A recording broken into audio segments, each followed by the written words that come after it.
자, 저당 상환 방법 중에 첫 번째 금리 결정 방식 봤어요. 금리 결정 방식은 우리 교재에 있죠. 여기서 금리 결정 방식 먼저 한번 교재를 보고 하죠. 자, 고정이자율 저당 대부 방법 보세요. 87페이지. 저당 기간 동안 고정된 이자율을 적용하는 저당 대부이다.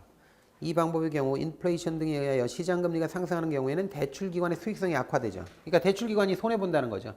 시장금리가 올라가면 대출기관이 이제 손해본다는 거예요. 그 다음에요. 반면에 시장금리가 하락하는 경우에는 차입자가 불리할 것이다. 그러나 이 경우에도 차입자가 조기 상환하려고 하므로 대출기관은 차입자의 조기 상환 위험, 만기 전 변제 위험, 또는 중도 해지 위험, 또는 콜 위험 같은 말이에요.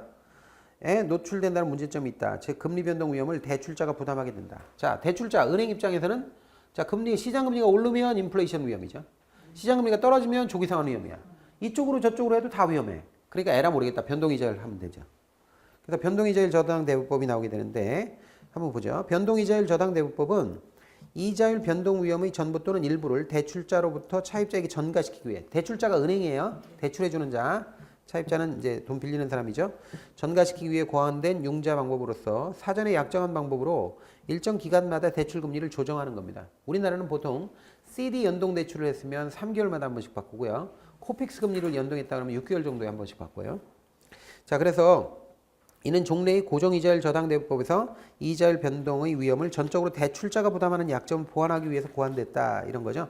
그래서 이거는 금리 변동 계약을, 변동금리 계약을 맺으면 이건 금리가 변동할 때마다 차입자에게 계속 떠넘기는 거죠. 떠넘기는 거니까 위험을 대출자 은행이 안는 게 아니라 차입자에게 네가 다 먹으라고 떠넘기는 거예요. 자, 그 다음에요.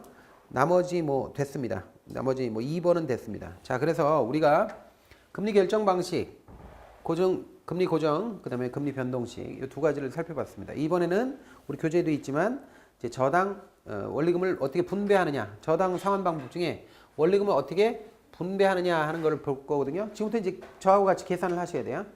자, 원리금 세 가지가 있어. 여기다 써볼게요. 원리금을 어떻게 분배하느냐, 원리금을 쪼개서 내느냐 하는 분배 방식을 가지고는 세 가지를 생각해야 되는데 첫 번째가 원리금 균등입니다. 원리금 균등 분할 상환. 그 다음에 두 번째가 원금 균등입니다. 원금을 똑같이 나눠서 내는 거예요. 그 다음에 체증지불 저당, 점증지불 저당, 체증식, 점증식 아무나 체증, 점증 아무나 나오면 돼. 그래서 체증지불 저당, 점증지불 저당, 체증지불 저당, 점증지불 저당. 체증식이든 체증, 점증자만 나오면 같은 거예요. 자, 그러면 이 세 가지가 시험에 비교돼서 엄청 잘 나옵니다. 그럼 예를 드는 겁니다. 제가 예를.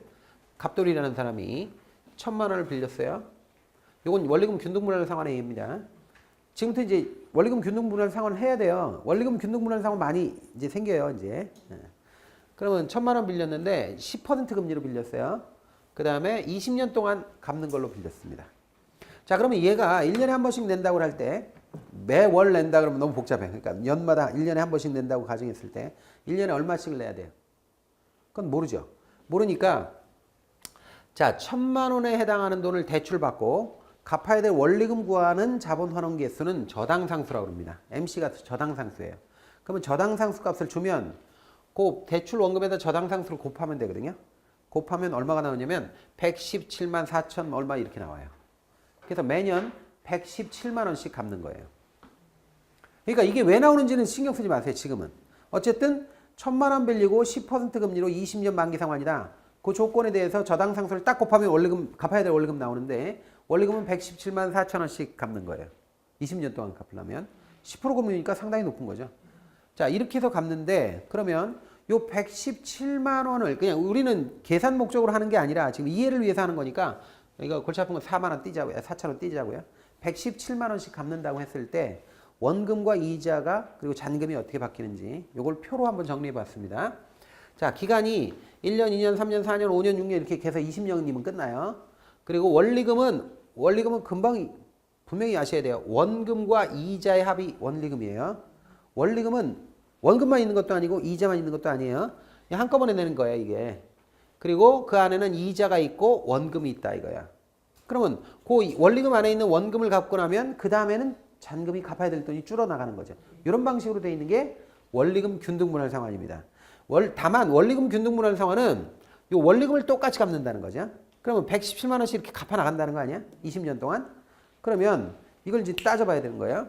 그러면 첫 해 117만 원 갚았다. 그럼 117만 원 중에 이자가 얼마겠느냐 생각을 해봐야 돼. 이자 부분이 얼마일까? 한번 생각해봐요. 자, 1,000만 원에 첫 해에는 돈을 한 푼도 안 갚았기 때문에 1,000만 원 잔금 그대로 남아있죠. 그러면 1,000만 원에 10% 얼마야? 100만 원이 이자예요. 117만 원 중에 100만 원이 이자라고. 어? 그 다음에 원금 얼마겠어? 17만 원이지. 17만 원 빼면 갚을 돈 잔금 얼마 남아? 983만 원 남는다고. 그러면 다음에 117만 원을 내잖아요. 그럼 이자는 어떻게 돼요? 이자는 여기서 10%죠. 여기서 10% 하면 안 되지. 이건 갚았으니까 983만 원 남았잖아. 여기서 10%니까 대충 98만 원. 그럼 원금은 잘 안 되지 여기서. 19만 원이 19만 원. 19만 원 원금이지. 그러면 남는 거는 19만 원 여기서 갚으니까 얼마 남아요? 964만 원 남아요. 지금 정확하게 숫자를 떨어뜨려서 하는 게 아니라 이해를 해야 돼요. 그 다음에는 이자가 얼마예요? 96만 원 나오는 거지. 그럼 원금은 21만 원 갚는 거고 21만 원 빼면 943만 원이 남는 거예요. 그 다음엔 또 94만 원이죠. 117만 원에 대해서 이제 94만 원을 갚는 거야. 그럼 117만 원에서 94만 원 이자 빼면 원금이 23만 원인데 이게 오타 났어. 이거 920만 원으로 바꾸세요. 895라고 돼 있는데 쓴 사람이 잘못 썼어. 920만 원이죠.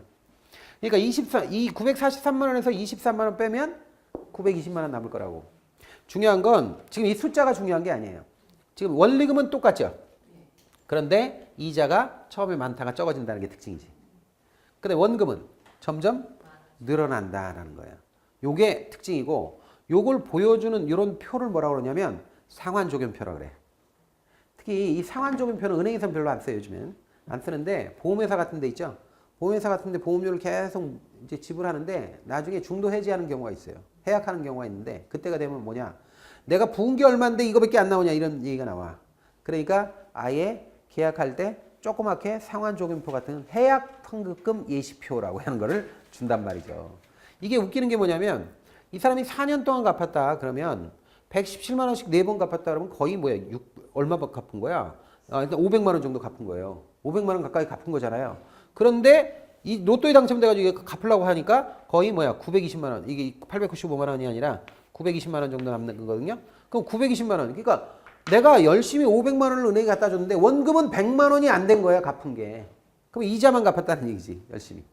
그러니까 이렇게 이런 것 때문에 불만이 있으니까 요 구조를 이해해 줘야 된다라는 거죠. 그래서 결론적으로 원리금 균등분할 상환을 지금 보는데 원리금 균등분할 상환의 경우에 이게 원금은 처음에 작았다가 커지는 거예요.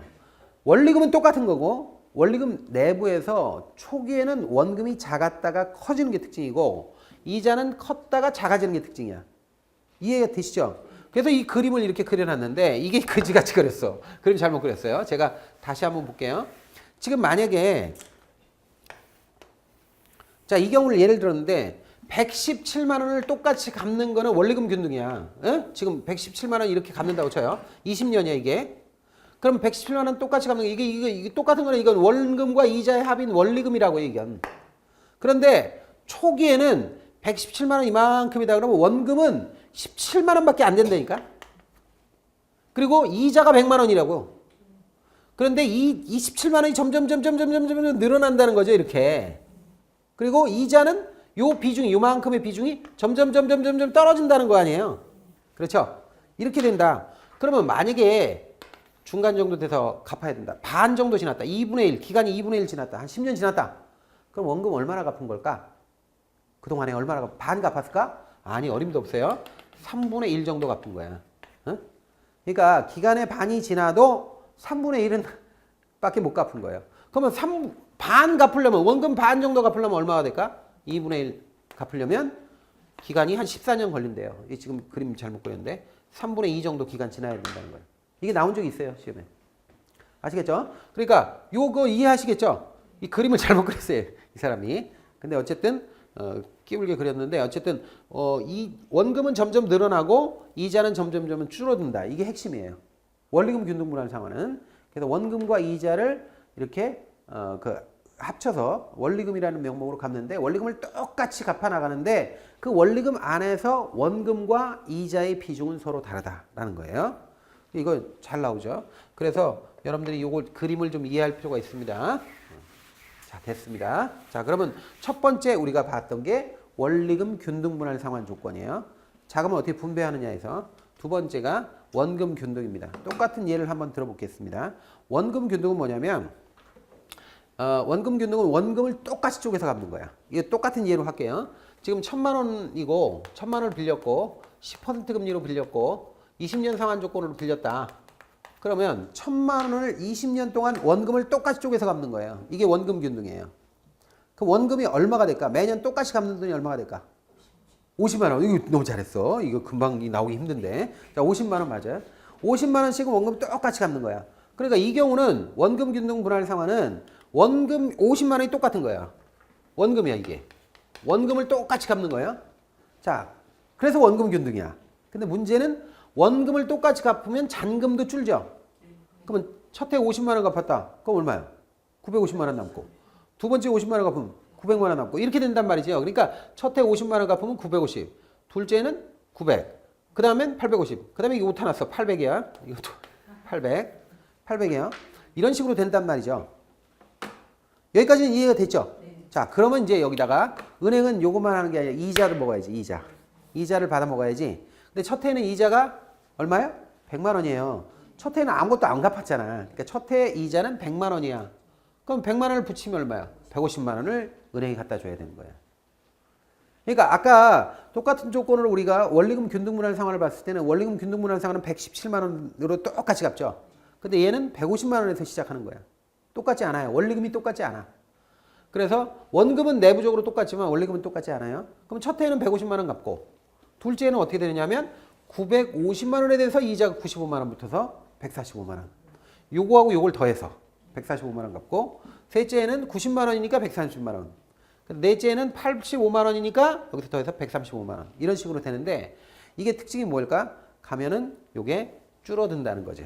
원리금이 준다. 원리금은 초기에 많다가 줄어들게 되잖아요. 원금은 똑같죠. 이자도 줄죠. 원리금이 줄은 이유가 원금은 그대로인데 이자가 주니까 원리금도 줄지. 이 특징을 가지고 있다라는 거예요. 그럼 이건 어떤 사람들한테 유리할까? 어떤 사람들이 이걸 대출받는 게 유리할까? 나이가 젊고 아직 저소득층이 유리할까? 아니면 나이는 좀 됐고 중장년층이면서 지금 소득은 괜찮은데 미래 소득이 불확실한 사람들. 뒤에 게 훨씬 더 유리하죠. 그러니까 중장년층. 지금 현재는 소득이 많은데 앞으로 불확실성 때문에 어떻게 될지 모르겠다. 이런 불안한 분들한테는 지금 빨리 갚는 게 낫겠죠. 그래서 이런 방식을 체감식이라고 그래요. 체감식은 이자가 줄어들기 때문에 원금은 똑같지만 이자가 줄어들어. 그래서 전체 원리금은 줄어드는 방식인데 이건 중장년층이나 현재 소득이 일정하게 발생하는 사람한테 유리하다. 이렇게 알아놓으셔야 돼요. 아시겠죠? 자, 그러면 요번에 좀 이상한 문제가 이상하다기보다는 이게 째째하게 낸 문제가 있단 말이에요. 이거 관련해서. 그래서 이게 학생들이 굉장히 힘들었을 거라고 봐요. 근데 이건 계산기를 동원하는 문제라기보다는 이해를 처음에 잘 못해가지고 그래서 아마 힘들었을 거라고 봅니다. 자, 여기 나왔어요. A씨는 주택을 구입하기 위해서 은행으로부터 5억 원 대출받았어요. 근데 대출 조건이 다음과 같을 때 9회차에 상환할 원리금하고요. 9회차의 원리금이라고 했어요. 9회차의 원리금이고 두 번째는 13회차에 이자를 얼마를 받는지 이걸 쪼개서 얘기해라 이거야. 그런데 대출금리는 고정금리로 연 5%인데 대출기간이 20년이야. 원리금 상환 조건은 원금 균등 상환이라고요. 연 단위로 낸대. 그럼 이거 계산을 해야 되잖아. 그럼 일단 이거부터 생각하세요. 원금 균등 상환은 원금을 똑같이 쪼개서 낸다는 얘기야. 그러면 5억을 20년 동안 똑같이 쪼개서 내려면 얼마씩 해야 돼요? 2천이라고? 5%라고 그랬잖아. 그죠? 원금 균등 상환인데 20년이잖아요. 그러니까 5억을 20으로 나눠봐요. 그럼 매년 얼마씩 나와요? 여러분들은 지금 암산이 안 돼요. 암산이 안 돼요. 2,500만 원이죠. 그러니까 원금은 이건 다른 거 볼 필요도 없어. 원리금은 원금과 이자를 더한 게 원리금이잖아요. 원금은 2,500이야 그냥. 다른 거 생각할 필요도 없어요. 그냥 2,500만 원. 그러니까 첫 번째 9회차에서 원리금을 구하라 할 때 원금은 똑같아. 2,500만 원 일단 여기 놓고 이자를 계산해서 더해주면 돼. 근데 문제는 13회차, 9회차든 13회차든 이자는요, 그 회에 잔금을 가지고 하는 게 아니라 그 전에 잔금을 가지고 이자를 계산해야 되지. 우리가 위 앞에 봤잖아. 이런 것처럼 이게 뭐냐면 요 해가 아니라 그 전에, 그러니까 1년 차에는 대출 받은 시점 1년 전에 1,000만 원이었잖아. 거기서 이자를 붙이는 거예요. 여기서 요거 이자는 여기서 붙이는 거고 요거의 이자는 여기서 붙이는 거지. 그러니까 원금은 한 해 빨라야 돼. 그죠? 그러니까 잔금은. 자, 그러면 지금 여기서 9회 차면 8회 차의 잔금에 이자 붙는 거라고. 이걸 이해를 못 해가지고 이게 틀리는 거예요. 손도 못 대. 그 다음에 13회 차는 12회 차의 잔금에 이자가 붙는 거야. 그렇잖아요. 그러니까 전년말 잔금에다가 거기다 이자를 붙여서 그 해에 상환하는 거란 말이에요. 그러면 이때 8회 차 됐을 때 잔금이 얼마일까? 일단 2,500만 원을 8번 갚았다는 얘기잖아. 그럼 2,500 곱하기 8 하면 얼마야? 2억이지. 2억이지. 그럼 5억에서 2억을 뺀 게 잔금이잖아. 3억이지. 그래서 자, 8회 차의 잔금은 3억이야. 그러면 똑같은 요령으로 12회 차의 잔금은 얼마죠? 12회 차면 2,500씩 12번 갚았다는 얘기지. 그럼 얼마야? 3억이지. 그럼 5억 전체에서 3억을 갚았다는 얘기 아니야? 그러면 잔금은 2억 남았다는 얘기지. 그러면 12회 차의 잔금은 2억이 되는 거예요. 에? 자, 그러면 자, 원리금 어차피 원금은 2,500만 원 똑같아요. 그러면 8회 차의 이자는 얼마야? 3억에 대한 5%가 얼마죠? 3, 5, 15? 1,500원. 뭐 이렇게 중구난방이야? 자, 이자 얼마예요? 1,500원이에요. 500만 원짜리. 그렇잖아요. 더하면 얼마? 4천만 원이 원리금이 되는 거고, 그 다음에 12차는 이자만 구하라고 했잖아요. 원금은 필요 없어. 이자만. 2억에 대한 5% 이자면 1,000이지. 그래서 이게 답이 되는 거야. 자, 9회차의 원리금은 4천만 원. 13회차의 원리금은 1,000만 원이, 이자는 1,000만 원이 되는 거야. 이게 어렵다기보다는 엿먹어라 이런 문제야. 내가 보기에는 귀찮은 문제예요, 이건. 근데 이제 의미를 이해해야 돼요. 이해하지 않으면 이 공식을 들이댈 데가 없잖아, 이건. 공식 같은 거 없어요. 알아서 그냥 이 의미를 생각하면서 풀어 나가야 됩니다. 그래서 이런 문제가 나왔다라는 거예요. 근데 그 전에도 이런 유사한 문제는 있었어요. 근데 이렇게 8회, 9회차, 13회차 이런 식으로는 안 냈어요. 안 냈는데 요거랑 비슷한 유형의 문제가 있긴 있었어요. 근데 이번에는 화끈하게 아주 작정을 하고 원금 균등 분할 상환을 물어본 겁니다. 이것도 손가락으로 셈하면 되긴 되는데 어쨌든 꽤 귀찮은 문제다 이렇게 알아놓으시면 돼요. 근데 이게 원금 균등만 나오는 게 아니라 원리금 균등이나 아니면 체증식도 이런 형태로 해서 나올 수 있어요. 물론 그거는 뭐 단서를 많이 줘야 되지만. 그래서 원금 균등 분할 상환이 이게 이제 계산 문제로 나왔다 이번에. 이렇게 알아놓으시면 되겠고, 다른 것들도 돌아가면서 나와요. 그러니까 이 대비를 하셔야 되는 거예요. 자, 그 다음에 이제 마지막으로 체증지불 저당을 보겠습니다. 우리가 지금 보통 자, 원리금을 이렇게 지불하는 방식, 이게 상환금을, 저당 상환액을 이렇게 분배해가지고 내는 방식은 크게 세 가지예요. 그래서 원리금 균등, 원금 균등, 체증 지불 저당 이렇게 세 가지란 말이에요. 그거 말고도 또 없습니까? 너무 셀 수가 없이 많아. 셀 수가 없이 많아요, 사실. 거치식도 있고 뭐도 있고 뭐 다 많아요. 그리고 일반적으로 소매 대출은 여러분들이 5년짜리 뭐 3년짜리 대출 받으면 대개 보면 이자만 갚아요, 중간에. 기간 중에 이자만 갚다가 원금은 만기 때 한꺼번에 막 갚아. 소매금융의 경우는 장기 모기지론이나 원리금 균등이 나오고 뭐 이러지, 짧게 한 3년, 5년 쓰는 거는요, 이자만 갚다가 나중에 원금 한꺼번에 갚거든요. 이건 원금 만기 일시상환이라고 그러고 아주 우리가 제일 많이 쓰는 거예요, 현실적으로는. 근데 그런 거는 기본이 아니라고. 그 일정 기간 동안에 계속 이자만 내는 걸 거치라고 그래요. 거치 기간이 있고 나중에 이자를 받는. 어떻게 아주 변칙적인 거 엄청 많아. 근데 그걸 낼 수는 없다고, 시험에. 그러니까 원칙이 있단 말이에요. 원칙 세 가지. 원리금 균등, 원금 균등, 체증 지불 저당. 이렇게 세 가지를 생각을 하셔야 돼요. 그럼 체증 지불 저당은 뭐냐면 처음에는 조금만 내게 하는 거예요. 처음에는 원리금을 작게 하고 점점 늘어가는 거예요. 늘려가는 거예요. 그래서 이걸 체증 지불 저당 또는 점증 지불 저당이라고 하는데, 이때 점점 초기에는 조금만 돈만 갚게 하고 뒤로 갈수록 많이 갚게 하는 이런 저당 방법은 누구한테 유리할까? 젊은 사람한테 유리해요. 그리고 아직 소득이 높지 않은 사람들, 그리고 다양하게 얘기할 수 있어. 봉급생활자들, 신혼부부 이런 사람들에게 유리하다 이렇게 나와야 돼. 근데 중장년층이 유리하다 그럼 큰일 나요. 아니에요. 그건 아니고 젊은 사람들, 저소득층, 봉급생활자, 맞벌이 부부 뭐 이런 사람들한테 유리하다 그럼 맞아요. 그리고 또 요건 뭐냐면 초기에 조금만 내는 거죠.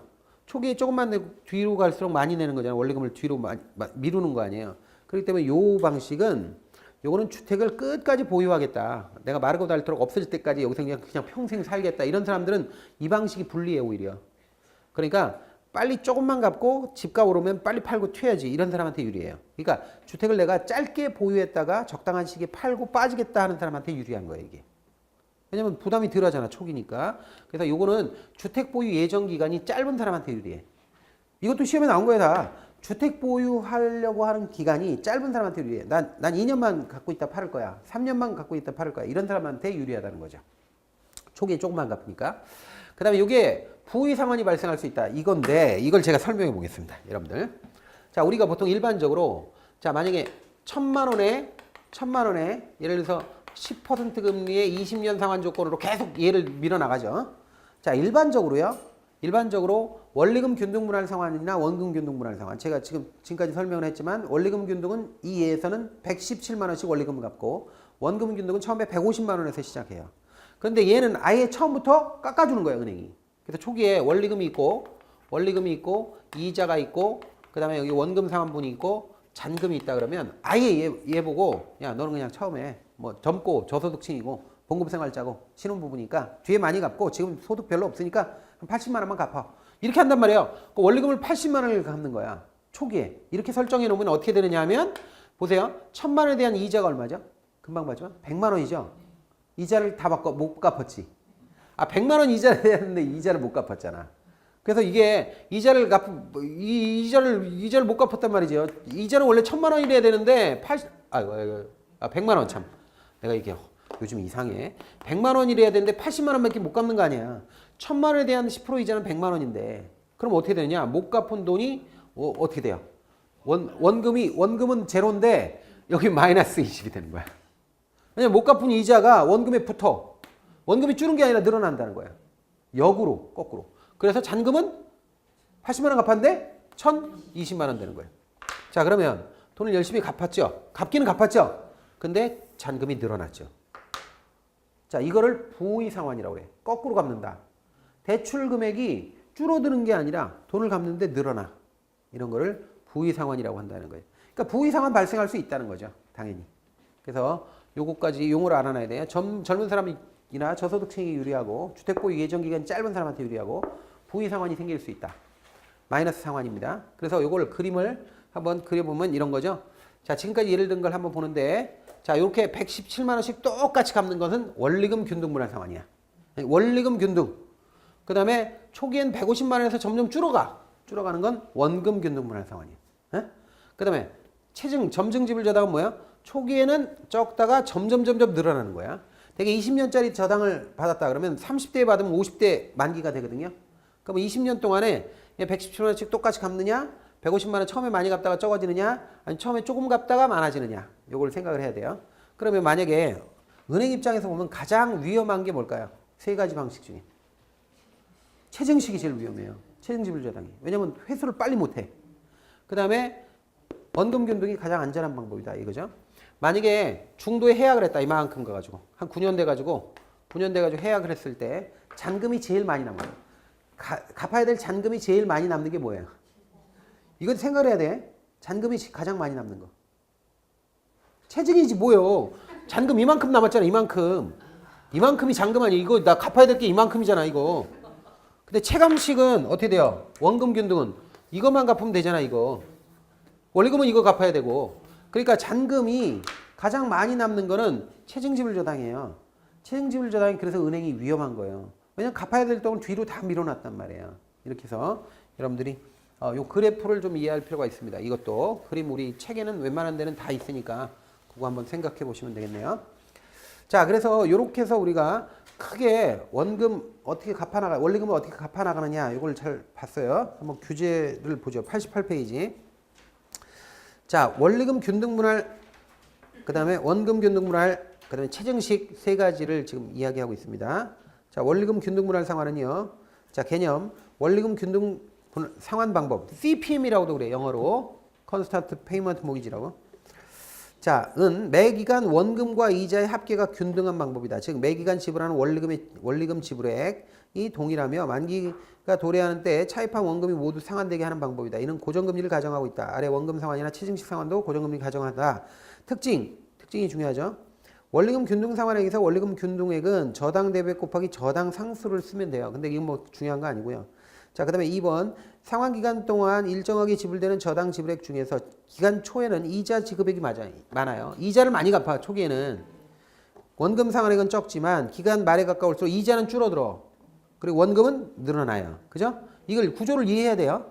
그 다음에 따라서 어쩌고 됐고 따라서 장기간 저당 기간이 약 3분의 2가 경과해야 원금의 2분의 1을 상환한다. 제가 얘기했죠. 원금 반 갚으려면 3분의 2 정도 지나야 된다고. 자, 그 다음에 넘어가세요. 참고로 된 그림은 한번 보시기 바랍니다. 그림 잘 돼 있으니까. 그것도 예를 들어놨는데 이 그림은 좀 그 옆에 있는 참고는 좀 복잡하고 제가 설명한 게 좀 쉬울 거예요. 자, 그 다음에 원금 균등 분할 상환 보겠습니다. 개념. 자, 이거는 뭐 됐고 특징 보세요. 자, 1번 상환 기간 동안에 원금 상환분은 일정이에요. 원금은 똑같은 거예요. 50만 원 뭐 이런 식으로 똑같은데 여기 이자가 이제 붙는 거죠. 근데 이자가 점점 줄어들죠, 당연히. 그래서 이자는 감소하기 때문에 저당 지불액은 초기에 많고 후기에 적어져요. 그래서 일명 이걸 체감식이라고도 하는 거예요. 처음에 많았다가 적어진다고. 2번 원금 균등 상환 방법은 초기 원리금 균등 상환 방법보다 저당 지불액이 많으므로 대출자 입장에서 원금 회수가 빠른 방법은 원금 균등 상환 방법이에요. 대출자 입장에서는 빨리 돈을 회수할 수 있잖아요. 그러니까 훨씬 안전한 거죠. 자, 3번 초기 원금 균등 상환 방법의 지불액이 더 많으므로 1회라도 납부하게 되면 저당 잔금액이 가장 적게 남는 방법은 또한 원금 균등 상환 방법이다. 제가 얘기했어요. 중간에 중도 해지했을 때 잔금이 가장 적게 남는 거는 원금 균등이에요. 잔금이 가장 적은 거. 제일 많이 남는 거는 체증식이에요. 자, 뭐 참고 한번 보시고요. 체증 또는 점증식 상환 보세요. 개념 체증식 상환 방법은 저당 지불액이 대출 초기에는 적고 기간이 지남에 따라 커지는 저당 상환 방법이고요. 특징. 자, 이 방법은 초기에는 낮은 수준의 저당 지불액으로 시작하여 차입자의 소득이 늘어나는 속도 감안하여 사전에 합의한 예정된 증가율로 단계적으로 저당 지불액을 인상한다. 2번 이 방법은 초기 지불액이 이자 지급분에도 못 미치는 부의 상환이 발생할 수 있다. 부의 상환이 발생하는 경우에는 저당 잔금이 오히려 증가하죠. 돈을 갚는데 잔금이 증가하게 된다. 그러나 저당 잔금이 증가하는 정도보다 저당 지불액이 더 크게 증가하므로 결국 원금과 이자를 모두 상환할 수 있게 된다. 어쨌든 많이 내면 되지 원리금을. 저당 잔금이 늘어나면 그냥 많이 내면 되지 뭐. 그래서 3번 미래 소득이 확실한 젊은 사람들 계층과 취득한 부동산에 대해서 예상 보유 기간이 짧은 사람, 보유 기간이 짧은 사람, 예상 보유 기간이 짧은 사람 이런 사람들이 이용하기 적합하나 다른 방법에 비해 주택금융기관의 대출금 회수가 늦고 차입자의 소득 증가가 상환액 증가에 미치지 못할 경우 시간이 지날수록 채무불이행 위험이 커집니다. 그러니까 이거 위험한 거예요. 은행에서는 잘 안 하려고 그래. 뭐냐면 초기에 조금 갚다가 뒤에 마지막 많이 갚는 건데 만약에 집값이 안 오른다든가 아니면 차입자가 갑자기 실업자가 됐다든가 이러면 이거 골치 아픈 거예요. 그래서 은행에서는 이게 잘 안 한다 이거죠. 그리고 이거 이렇게 하면 이렇게 쭉 올라간다고 하면 매월 또는 매년 갚아야 될 돈이 다르잖아요. 헷갈리잖아요. 그러니까 이걸 변형해 가지고 이런 식으로 해요. 요즘엔 이런 식으로 한다고. 그래서 일정 기간 동안은 3년 동안은 얼마 내세요. 그 이후로 몇 년 동안 얼마 내세요. 그 다음에 몇 년 내세요. 이렇게 한다고. 그러니까 이렇게 하는데 이걸 계단식 저당이라고 그래요. 근데 계단식 저당도 체증입니다. 똑같습니다. 구조는. 자, 그래서 요때 요 금리를 조정하는 요거, 원리금을 조정하는 요 날짜를 리셋 데이트라고 하는데 어쨌든 이런 식으로 3년까지는 얼마, 그 다음에 그 이후로 몇 년까지는 얼마 이런 식으로 하는 게 일반적입니다. 자, 그 다음에 우리가 좀 특이한 저당을 한번 살펴볼게요. 여기 이거 말고 특이한 저당. 가격 수준 조정 저당이라는 게 있습니다. 이거 플램이라고 그래요. Price Level Adjusted Mortgage라고 플램이라고도 하는데 요거 좀 특별한 저당이니까 이거 좀 볼 필요가 있어요. 플램이라는 저당이 가격 수준 조정 저당 또는 물가 수준 조정 저당이라고도 합니다. 이게 저당 이름이. 자, 일반적으로 만약에 어떤 사람이 5% 금리일 때 100만 원을 빌렸다고 쳐요. 100만 원 빌렸다고 쳐요. 만약에 이게 변동금리라면 만약에 물가가 그동안에 10%가 올랐다고 쳐봐. 여기 대출해 준 상태에서 5%로 100만 원 꿔준 상태에서 딱 금리 조정 시점에 시중 물가가 10% 올랐다고 쳐요. 10% 올랐다고 칩시다. 그러면 만약에 변동금리로 대출을 했다. 그러면 금리를 변동해야 되잖아요. 변동 시점 가가지고 그동안에 물가가 10% 올랐다. 그러면 몇 프로로 올려야 돼요? 물가가 올랐으니까 15%. 그러면 안 돼. 10% 올랐다며. 물가가 10% 올랐잖아. 그러면 5%에서 10%가 얼마야? 0.5%지. 5%의 10%는 0.5%잖아. 그러니까 5.5%로 올려야 돼요. 일반적인 변동금리는 이렇게 올리는 거라고. 근데 가격수준 조정 저당은 금리를 올리는 게 아니에요. 금리를 올리는 게 아니고 금리 그대로 놔둬. 그럼 어떻게 하자는 거냐? 잔금을 올려. 110만 원으로. 그러니까 0.5%를 더 붙이는 게 아니라 저당 잔금이 100만 원이다. 그러면 100만 원에 그동안에 물가가 10% 올랐다 그러면 110만 원 잔금 늘려버리는 거야. 이렇게 하는 방법. 금리는 그대로 놔두고 잔금만 올려. 그러니까 100만 원 놔두고 5.5%를 하는 거나 아니면 110만 원 하고 그냥 5%인 상태에서 110만 원 하는 거. 이게 사실은 뭘 바꾸느냐 여기 차이가 있지만 어쨌든 금리를 변동시키는 게 아니라 물가 수준에 따라서 저당 잔금을 조정하는 거. 요걸 우리는 가격 수준 조정 저당이라고 그래요. 또는 물가 수준 조정 저당이라고 하는데 가끔 물어볼 수 있어요. 요 특이한 저당이야. 그래서 그런 것들을 좀 살펴봐야 됩니다. 자, 그래서 가격 수준 조정 저당이 조금 신경 써야 될 특이한 저당이다라는 거 살펴봤고요. 그 다음에 우리가 좀 이해해야 될 게 저당 구조를 좀 이해할 필요가 있어요. 자, 보세요. 일반적인 저당 보세요. 일반적인 저당은 은행이 차입자한테 돈을 빌려주잖아요. 만약에 3억을 대출해준다고 하면 3억을 한꺼번에 대출해주죠. 한꺼번에 대출해줘요. 목돈으로 대출해주고 나중에 이거 매월 상환한다 그러면 월 단위로 해가지고 얼마씩 받죠. 그래서 만약에 기간이 10년 만기다 그러면 10년 동안 계속 매월 원리금을 계속 내야 돼. 이렇게 해서 푼돈으로 상환한다고요. 목돈으로 대출받아서 푼돈으로 상환하는 게 일반적인 저당, 모기지입니다. 모기지가 저당이에요. 저당이 모기지예요. 근데 물론 이 갑돌이만 믿고 돈을 빌려주지 않고 갑돌이가 가진 재산이 있잖아요. 주택. 여기다 모기지 설정이에요. 저당권 설정하고 3억을 빌려서 목돈으로 빌려주고 푼돈으로 이렇게 상환하는 게 일반적인 저당이죠. 그렇죠? 우리가 보통 흔히들 하는 저당이 이런 식으로 하는 거예요. 근데 특이한 저당이 있는데 이게 뭐야? 역저당이라는 거야. 이건 거꾸로다 이거야. 우리가 저당을 모기지라고 하는데 리버스 모기지라고 그래요. 또는 역저당 이렇게 얘기해요. 근데 이 역저당은 어떻게 하는 거냐면 은행이 저당권을 설정한 다음에 대출해주되 푼돈으로 대출해줘. 자, 한꺼번에 3억 이렇게 해주는 게 아니라 매월 찔끔찔끔 대출해줘. 매월 통장에다 꽂아줘. 100만 원씩. 뭐 이거 100만 원이다 그러면 100만 원씩 이렇게 타박타박 찍어줘. 그럼 이게 대출금이에요. 이게 한꺼번에 대출해 주는 게 아니라 푼돈으로 찔끔찔끔 대출해 준다고. 그러면 이걸 받다가 만기가 됐거나 아니면 받던 사람이 사망했다. 그러면 이 집을 처분해요. 팔아서 돈을 일시에 상환해. 이런 방식으로 되어 있는 걸 리버스 모기지라고 해요. 역저당. 그럼 역저당 이 구조는 기본적인 저당하고 현금 흐름이 꼭 거꾸로죠. 그러니까 보통의 저당은 목돈으로 대출해서 푼돈으로 이렇게 갚아나가는 건데 이 저당은 푼돈으로 대출해줘. 생활비 쪽으로. 그러다가 한꺼번에 갚아. 이런 거니까 완전히 반대죠. 그럼 이런 저당이 어디에 이용돼요? 주택연금이 이거죠. 주택연금이라는 건 상품 이름이에요. 상품 이름이라고. 그러니까 우리가 콜라라고 하잖아요. 콜라는 보통 명사야. 코카콜라냐 펩시콜라냐.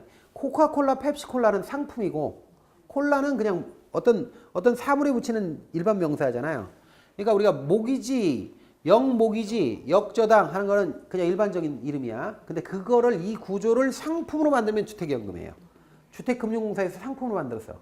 근데 이 상품은 고령자만 가입할 수 있게 일단 해놨죠. 우리나라의 경우에 고령자 가입하게 해놨고 그 다음에 1주택자만 가입하고 그 다음에 집에 무슨 설정 같은 거 없어야 되고 이렇게 해가지고 그거를 담보권 설정한 다음에 연금 받는 쪽으로 돼 있죠. 우리나라의 경우에는 지금 우리가 효도를 안 하지 않습니까? 효도를 안 하시나 보네. 바로 답이 나오네. 효도를 안 하지 않습니까? 그 자식들한테 효도를 바랍니까, 여러분들이? 바라기도 어렵죠. 근데 나중에 의지할 때 없으면 어쩔 수가 없어. 그건 강제로라도 바랄 수밖에 없는데. 근데 어쨌든 이런 상황에서 집이라도 한 채 있다 그러면 집에다 저당권 설정하고 거기서 이렇게 생활비 쪽으로 이렇게 받다가 나중에 돌아가시면 그 집을 처분해가지고 빚을 갚고 남은 게 있으면 이제 자식들한테 준단 말이죠. 요런 상품이 바로 주택연금인데 주택연금이 바로 역저당 구조예요. 구조가. 자, 그래서 이렇게 역저당까지 해가지고 우리가 생각을 해봐야 된다라는 거예요. 그래서 이 상품으로 일반 저당하고 역저당이 어떻게 다른가 이걸 봤는데 역저당을 가끔 물어봅니다. 주택연금이라는 이름으로 물어보는데 우리나라의 경우에 주택연금이 시험에 나온다. 그러면 거기에 대한 세부적인 법규 같은 게 나올 가능성이 있어요. 그래서 그거는 지금 미리 할 필요가 하나도 없는 겁니다. 예를 들어서 리츠다. 그 다음에 뭐 주택연금이다. 거기에 해당되는 법규 같은 거 있잖아요. 그 규정 같은 게 있잖아요. 그거 지금 해봐야 뭐 하겠어요? 지금 외워져요? 안 외워지잖아. 시험에 임박해서 하면 돼요. 중요한 부분 이렇게 찍어가지고 그 시험에 임박해가지고 그거 보고 들어가야 돼. 지금 기본 구조를 이해하면 되는 겁니다. 자, 그 다음에 이제 우리가 저당 시장을 봐야 됩니다. 그게 우리 교재로는 91페이지예요. 91페이지에 있는데 요 내용을 우리 지금부터 봐야 돼요. 저당 시장 또는 대출 시장이라고 해도 돼요. 뭐 저당 대출 뭐 이런 거니까 구조를 봐야 되는데 구조가 저당 시장의 구조는 이원화돼 있어요. 두 개로 쪼개져 있다 이렇게 생각하고 공부를 하셔야 됩니다. 두 개로 쪼개져 있는데 하나가 위에 있는 시장인데 이 시장은 그림을 잘 못 그려가지고요. 여기까지만 보시면 돼요. 요 위에만 요까지만 보면 되는데 요게 1차 저당 시장이라는 거예요. 1차 저당 시장은 어떤 시장이냐면 대출자인 은행과 차입자가 만나는 거예요. 만나서 차입자는 집 살라고 그러는데 돈이 없어요. 돈 좀 꿔주세요. 하고선 가는 거죠. 대출자한테, 은행한테. 그 대출자가 은행이에요, 그냥. 은행인데 얘한테 이제 얘를 심사를 해가지고 예를 들어서 이렇게 모기지를 설정하고 대출을 해줬어. 돈을 대출해줬어요. 그때 이제 물론 모기지를 설정하죠. 이때 모기지를 M이라고 약자로 쓴다고 그랬어요. M. 모기지를 이렇게 M이라고 써요. 그러면 모기지를 설정합니다. 그러면 차입자는 얘가 이제 노예가 된 거야. 노비가 된 거야. 은행의 노예가 된 거야. 그래서 은행에다가 매월 약속한 원리금을 계속 지불해야 되는데 약속한 원리금을 지불하는 게 이때 이걸 부채 서비스액이라고 공식적으로 그래요. 부채 서비스액. 이게 뭐야? 원리금이잖아요. 내용적으로는 이게 원리금이지. 그리고 이걸 다른 말로 저당 지불액 이렇게도 얘기해요. 같은 말이에요. 이거 이 용어 때문에 용어가 다양하게 쓰여지니까 우리가 너무 헷갈리는데 이 같은 말입니다. 부채 서비스액 원리금 저당 지불액 같은 말이에요. 자, 그러면 이렇게 계속 갚아야 되지. 얘는 의무적으로. 그럼 요 시장이 우리가 보통 기존에 얘기하는 1차 저당 시장이 우리가 지금 알고 있는 시장이에요. 대출 시장. 즉 1차 저당 시장이고 요 시장은 저당이 설정되는 시장이고 그리고 금융 거래가 일어나는 시장이지. 그죠? 저당이 설정되는 거, 만들어지는 시장이에요. 저당 대부가 만들어지는 시장. 권리 의무가 만들어지는 거예요. 여기서. 근데 과거에는 요걸로 끝이었단 말이죠. 옛날에 한 10년 전 뭐 이런 이상 됐을 때는 요게 끝이었어. 더 이상 없어. 그런데 제가 조금 전에도 얘기했지만 대출자는 계속해서 대출을 해주는데 문제는 대출 너무 하다 보면 나중에 뭐야? 현금이 없어지죠. 그리고 남는 거는 저 모기지만 잔뜩 남아. 근데 이 모기지가 찔끔찔끔 돈을 받을 수 있긴 하는데 길어. 주택금융은 10년, 20년 이래요. 그럼 10년, 20년 동안 원금이 완전히 상환되려면 그때까지 기다려야 되는 거야. 근데 그동안에 돈이 없잖아. 대출을 또 하고 돈 장사해야 되는데. 그러니까 이때 필요한 게 뭐라고 그랬죠? 유동화가 필요하다. 그럼 이걸 누군가 사줘야 되지. 그 사주는 기관이 있어 없어? 이걸 민간 시장에다 맡기면 사주는 기관이 생길까? 잘 안 생길까? 잘 안 생겨요. 왜냐하면 이거 어마어마한 돈이 들어가야 돼. 저당권을 사주려면 은행에서 돈이 필요하다고 해서 은행에서 파는 걸 받아줘야 되잖아. 그러니까 이게 돈이 보통 들어가는 게 아니죠. 그래서 우리나라의 경우에는 우리나라 국가 공기업으로 만들었습니다. 그게 주택금융공사입니다. 한국주택금융공사가 여기서 필요한 거죠. 한국주택금융공사는 주된 업무가 이거 하려고 한 거예요. 세운 거예요. 2003년도에. 그래서 이게 이제 2차 저당 시장, 2차 시장이 되는 건데 코리아 하우징 파이낸스 코퍼레이션인가 그래요. 그래서 이게 한국주택금융공사인데 요즘에는 KC 빼고 KHF로만 써요. HF로 약자로 씁니다. 요즘엔 처음엔 KHFC였어요. 근데 자꾸 발음하다 보면 KHFC 발음이 잘 안 되고 이러다 보면 H를 빼버려. 그러면 KFC가 되면 켄터키 프라이드 치킨이 돼가지고 HF로만 써요 요즘에. 그래서 요 회사가 요 유동화하는 자금을 이 저당권을 삽니다. 모기지를. 사는데 얘네들이 먹으려고 사는 게 아니에요. 그것을 자본시장에다 내다 팔기 위해서 중간에 내가 사는 거예요. 계속 보유하려고 사는 게 아니라 가지고 돈 시장에다 풀어버리려고 그러는 거야. 돈 놓고 돈 먹는 시장을 자본시장이라고 그래. 여기다 풀어버리려고 그래. 그러면 이때 이 안에서 얘가 인수받으면서 계속해서 왔다 갔다 거래가 일어나거든요. 그럼 이게 2차 저당 시장이라고 하는데 이건 저당이 만들어지는 데가 아니라 저당이 사고 팔리는 데예요. 저당이 거래되는 시장이다. 분명히 알아야 돼요. 저당이 거래되는 시장. 그리고 이건 돈 놓고 돈 먹는 시장이에요. 그래서 자본시장입니다. 그러면 얘네들이 이제 모기지를 살 거 아니에요. 모기지를 사가지고 대금을 지불하는데 이 대금 가지고 대출자는 계속해서 대출해주면 되는 거야. 근데 이 모기지 가지고 뭐 할 거냐, 얘네들은. 얘네들이 직접 투자하는 게 아니라 이걸 가공해가지고 자본시장에서 돈을 끌어올 거란 말이에요. 얘는 중간에서 중개만 해주는 거예요. 그러니까 유동화 중개기관 또는 유동화 전문기관이라고 그래요. 얘네들을. 유동화 중개 또는 유동화 전문기관 이렇게 얘기하는데 요 주택금융공사는 일단 기본적으로 요 저당권을 다 모아서 쫙 해서 분류를 합니다.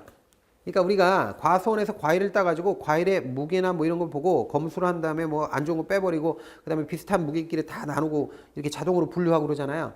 그렇듯이 저당을 랜덤하게 다 사가지고 거칠게 산 거를 다 분류를 합니다. 만기가 비슷한 것끼리 묶고 또는 이자율이 똑같은 것끼리 묶기도 하고 이렇게 묶어요. 묶는 것을 우리는 뭐라고 그러냐면 이렇게 해서 동질적인 것끼리 쫙 해가지고 이렇게 배열을 해놓습니다. 여기 바구니에다 담는 거지. 여기다 요 바구니, 요 바구니, 요 바구니 이런 식으로 바구니에다 담는 거야. 여기는 이자율 5%, 기간 10년짜리. 여긴 5.5%, 기간 뭐 5년짜리. 뭐 이런 식으로 해가지고 나눠가지고 여기다 저당을 담는 거야. 모기지를 이렇게 담아서 분류를 쫙 해요. 그래서 동질적으로 만들어진 하나의 단위, 요 덩어리 모기지들을 뭐라 그래요? 저당 풀이라고 그래. 풀, 영어로 풀. 풀이란 말은 집합이란 뜻이에요. 그러니까 저당 집합물, 저당 풀을 만들어요. 풀을 만들고 그거 단위로 해서 새롭게 여기서 번호표를 다시 꼬리표를 달아서 증권으로 만들어서 팔아버린 거야. 저당 풀을 만들어요, 얘네들이. 저당 풀을 만들어서 근데 이 저당 풀을 만들어서 팔아버리는데 만약에 이거 지급 보증이 안 되면 어떻게 되냐? 얘가 돈을 못 갚어. 그럼 이것도 부도나는 거 아니야? 그럼 그런 걸 막기 위해서 신용보완이라는 걸 해요. 그래서 지급 보증을 합니다. 이 주택금융공사가 지급 보증을 해줘. 이걸 사는 사람은 내가 어느 정도까지 책임을 지겠다. 이렇게 해가지고 이렇게 해서 증권으로 만들어서 팔아요. 그럼 여기 들어올 때는 이 저당 풀을 있을 때는 갑돌이, 을돌이, 병돌이 뭐 긴 말 수 없이 뭐 해가지고 여러 사람들 저당 다 이름이 있고 특수한 저당이 다 들어있는 거 아니야? 그럼 그걸 이름을 싹 다 지운다고요. 그 사람들의 개인적인 특성 같은 거 싹 지우고 새롭게 자신들이 포장해가지고 증권을 만드는 걸 MBS라고 그래. MBS. 이 주택 저당 증권을 즉 이 모기지를 요걸 backed 모기지를 담보로 한 증권이라고 해서 MBS라고 그래요. 이게 MBS라는 이름으로 팔아버려요. 그럼 투자자들이 이게 불안하지만 얘네들이 지급 보증까지 해주니까 사는 거죠. 근데 만약에 여기서 6.7%로 대출해 줬잖아요. 그럼 여기서 파는 MBS의 수익률은 6.7% 원래 모 저당의 수익률보다 높아야 돼, 낮아야 돼? 낮을 수밖에 없지. 아니 얘가 6.7%로 대출해 줬는데 거기서 나오는 수익을 가지고서는 증권을 만든 게 6.7% 높아가지고 7% 이렇게 할 수가 없잖아요. 여기 1억을 대출해 줬는데 들어오는 돈이 1년 동안 670만 원 들어온다. 1억이면 6.7%면 670만 원이죠. 670만 원 들어오는데 요거 사는 사람한테 700만 원 드립니다. 이렇게 팔 수는 없는 거 아니야. 그러니까 이때 MBS의 수익률은 원래 모저당 수익률보다는 낮아요. 낮을 수밖에 없는 거야. 여기 나와 있죠. 모저당의 수익률은 보다 MBS의 수익률이 더 낮아요. 낮다고. 낮은데 그걸 굳이 투자하는 이유는 뭐죠? 투자자들이 안전자산 이렇게 모기지만큼 안전한 게 별로 없는데 자기들이 요구하는 수익률보단 이 모기지 MBS의 수익률이 더 높기 때문에 투자하는 거예요. 응? 이것도 구조를 한번 보세요. 모저당의 수익률보다 MBS의 수익률이 더 낮아요. 그런데도 투자하는 이유는 투자자의 요구 수익률보다는 MBS의 수익률이 더 높기 때문에 그래요. 그래서 이 구조를 이해하셔야 돼. 다시. 여러분들 이건 너무너무 복잡하게 생각하지 마시고 자 실제로 자금 대출자하고 차입자 은행과 차입자가 만나서 이 대출 거래 저당 대출 거래가 일어나는 시장은 1차 저당 시장이야. 이때 저당이 만들어지는 시장이고 금융시장이라고 그래요. 이 금융시장에서 연결되는 거예요. 그러면 이걸 가지고 다시 모기지를 팔면 이걸 모기지를 받아서 저당 풀로 만들고 분류한 다음에 그 분류한 방식에 따라서 이렇게 해가지고 증권으로 만들어서 팔아요. 다시 돈 받고. 그러면 이걸 MBS라고 한다는 거죠. MBS라는 상품으로 투자자들은 이걸 사고 대금을 지불하게 되는데 이렇게 저당권 자체를 이렇게 서로 사고 파는 그런 시장이 있는데 그게 무슨 시장이다? 2차 저당 시장이다. 2차 저당 시장은 유동화가 일어나는 시장이에요. 유동화는 1차에서 일어난다 그러면 큰일 나. 2차 저당 시장에서 일어나는 거예요. 그리고 저당 거래하는 시장이고 여기는 자본시장이에요. 그래서 이렇게 해서 이 구조를 철저하게 요거를 알아놓으셔야 돼요. 이거 가끔가다 저당시장의 구조도 물어보기도 하죠. 그래서 꼭 기억해야 될 게 유동화는 2차 시장에서 일어나요. 1차에서 안 일어나요. 꼭 알아놔야 돼요. 1차는 저당이 설정되는 거고 저당이 거래되는 건 2차입니다. 그래서 유동화가 일어나는 건 2차다 하는 거 꼭 기억하시기 바랍니다. 요 정도 하고 쉬었다 하겠습니다.